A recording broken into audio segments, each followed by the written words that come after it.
સુરત લિંબાયત મીઠી ખાડી વિસ્તારમાં પાડોશીએ પાડોશીની કરપીણ હત્યા કરી. પ્રેમ પ્રકરણમાં યુવકની હત્યા થઈ હોવાનું પ્રાથમિક તારણ માનવામાં આવી રહ્યું છે. પોલીસ કમિશનર વગરના સુરત શહેરમાં બેફામ બનેલા માથાભારે લુખ્ખા તત્વોનો શિકાર નિર્દોષ લોકો બની રહ્યા છે. શહેરમાં એક પછી એક હત્યા, લૂંટ, છેડતી અને બળાત્કાર જેવા ગંભીર ગુનાઓ સામાન્ય થઈ ગયા હોય તેમ લાગે છે. એક બાજુ સુરત પોલીસ ગુનેગારને બાનમાં લેવા કડક કાર્યવાહીની સાથે સતત પેટ્રોલિંગ કરતી હોય છે, છતાં પોલીસની નિષ્ક્રિયતાને કારણે લુખ્ખા ટપોરીઓ માથું ઉંચકી રહ્યા છે. ત્યાં ગત મોડી સાંજે લિંબાયત વિસ્તારમાં સરા જાહેર યુવકની હત્યા કરી દેતા સમગ્ર વિસ્તારમાં ડરનો માહોલ સર્જાયો હતો. સમયસર પોલીસ આવી જતા ગુનેગાર ફરાર થયા હોવાનું જાણવા મળ્યું હતું. પોલીસ પાસેથી મળેલી માહિતી મુજબ લિંબાયત કમરુનગર પાસે ગઈકાલે મોડી સાંજે પાડોશીએ પાડોશીની હત્યા કરી નાખી હતી. હાલના તબક્કે પ્રેમ પ્રકરણમાં યુવકની હત્યા થઈ હોવાનું પ્રાથમિક તારણ માનવામાં આવી રહ્યું છે. સાથે અન્ય એક યુવાનને પણ ઈજા થઈ હતી. ઝઘડામાં ગંભીર રીતે ઘાયલ થયેલ શહેબાઝ નામના યુવકનું ઘટના સ્થળે જ મોત થયું હતું.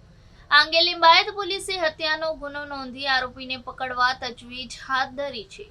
आपका नाम? सोयाब खान, असलम खान, कहाँ रहते हो? लिम्बायत। क्या घटना हुई थी और क्या हादसा हुआ? हम रोजा खोलते बैठे हुए थे घर पे। रोजा था, सबका हम रोजा खोलते बैठे हुए थे। रोजा खोलने के बाद हम नमाज को गए, नमाज पढ़ के आए तो हम घर में जो थोड़ा बहुत काम होता है साड़ी का वो करते बैठे हुए थे।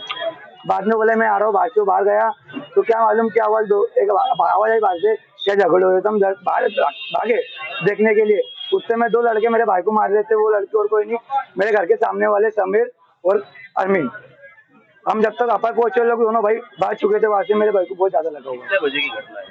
ये रोजा खोलने के जस्ट समझो ना आप 7:40 के लगभग की बात है ये। क्या जूनी अदावत थी कुछ? वो पता नहीं अपने को इसके अंदर की बात, पर जाता कि अपना नॉलेज है, इन लोग का पैसों का मसला था। मेरे भाई पैसा मांग रहा था, इन लोग ने पैसे लिए थे भाई से।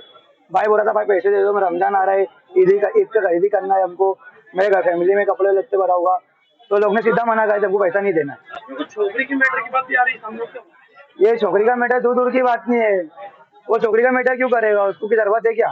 उसकी बातचीत तो पक्की हो चुकी है ऑलरेडी। क्या नाम है आपके भाई का और कितनी उम्र है? मेरे भाई की नाम है शहबाज खान, असलम खान, उसकी उम्र 23 साल है।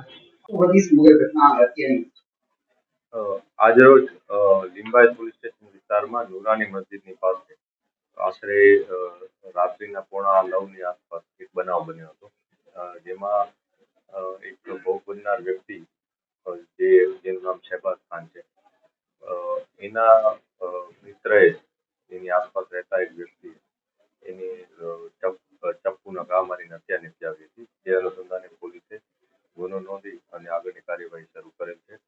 આ સમગ્ર બનાવમાં અત્યારે પ્રાથમિક વિગત જે પોલીસને મળી છે એ મુજબ જે ભોગ બનનાર છે એને એના સાથે નજીકમાં રહેતા એક વ્યક્તિએ ચપ્પુના ઘા માર્યા છે. એ ચપ્પુના ઘા મારવા પાછળ એમને કંઈક પ્રેમ સંબંધ, બહેન સાથે પ્રેમ સંબંધ છે એવો વહેમ રાખીને એને ઘા મારી દીધા હતા. અને એની સાથે બેસેલા અન્ય વ્યક્તિને પણ એ લોકોએ એને ચપ્પુના ઘા માર્યા હતા. જે અનુસંધાને પોલીસે આ બધી બાબતો આવરી લઈ